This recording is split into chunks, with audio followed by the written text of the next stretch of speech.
What's up, guys? It is Corey from SuperKamiGuru9000, and here it is, my review of Naruto Shippuden, episode 295, the last episode of the Chikara arc. This was another enjoyable episode. It was the final one of the Chikara arc, and it ended with a bang. It ended with some stuff that's really cool, and for people who read the manga, and for people who have been watching the anime as of now, just remember, it's filler. Try not to read into it too much, but there was a lot of cool stuff in this episode, a lot of stuff that I didn't expect to see.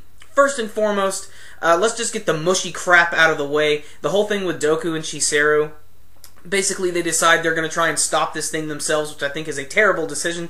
But, you know, for the sake of the story, they're doing this. And at the same time, though, they've become really, really close and decided that they're going to get married. Eventually leads to a callback where they were younger and he failed to save her, and she's hanging over a cliff again. Go through a huge emotional moment. And eventually she gets to a point where she isn't about to be saved, and she almost commits suicide right there by herself, but she is eventually saved by Naruto. And speaking of Naruto, he's really the star of this episode, and he did a lot of really cool things. Now, at the very beginning, he started going crazy with power and everything, and he had like all these Kyuubi marks going all over him and everything, and then he goes into this new form that we've never seen before, where he basically creates like a giant Kyuubi chakra Susanoo around him. That's the way I'm describing it. That's not actually what it is, but basically it looks like the cloak of the Nine Tails, and it's all yellow and everything, and it's surrounding him, and it looks really cool, and it's fighting against that weird cloned Kyuubi Hydra thing. All the action here looks really awesome. Naruto's just punching the hell out of it left and right. But then Naruto starts losing control in a scene that I think is actually really cool. He starts laughing maniacally and everything, and then he starts turning into another new form of the Kyuubi we've never seen before. He starts to literally turn into its actual self, and it's really huge and everything. What's cool is it's actually all translucent, so you can see its bone structure and everything, and it looks so awesome. So now we got this giant thing rampaging around the battlefield, this giant Hydra monster, and then all of a sudden the little girl's like, you know what, I'm going to get involved in this, and she has some sort of weird power that unfortunately they never really get into too much, but she's able to basically tell Naruto, please save them, save everybody, and that's when Naruto goes through this really awesome transformation, which doesn't really make sense, but you know what, it's filler, it's cool, it looks awesome, I'm gonna accept it for what it is.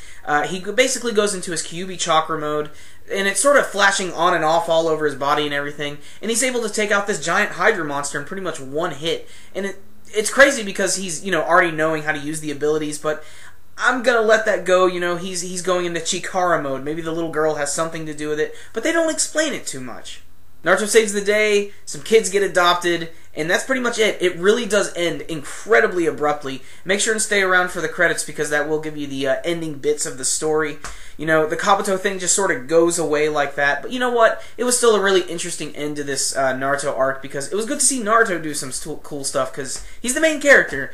And there are some filler things in here that may not make sense timeline-wise, and may not even make sense with the fact that Naruto can use his Kyuubi abilities this way. But it's a filler. I'm just going to look the other way and say, ooh, look at all the pretty animation, because that's what this was an excuse for. If I only had one complaint about this episode, it's that when I saw the preview for the next one, it just immediately reminded me how different the animation is, and I'm just like, ah, crap. I'm glad we're getting back to some canon material, but damn it sucks that it's going to that subpar animation, but anyway, still, I'm sure there's some really big stuff that we're looking forward to later. But still, the Chikara arc, I think, was a success. I think it would have worked much better as a movie. And 10 up on this bitch. This one gets a 10 out of 10. You know it does. It was an entertaining episode, and I loved every second of it. It ended a little abruptly, but that's okay, because we're finally getting ready to go back to some canon material. Alright, guys, so how did you feel about the final episode of Chikara? And how did you feel about the whole Chikara arc as a whole? You can let me know with your comments below. And remember, guys, as always, if you liked this video, give it a thumbs up. It really helps it a lot. That concludes this review today. SuperKamiGuru9000. Out.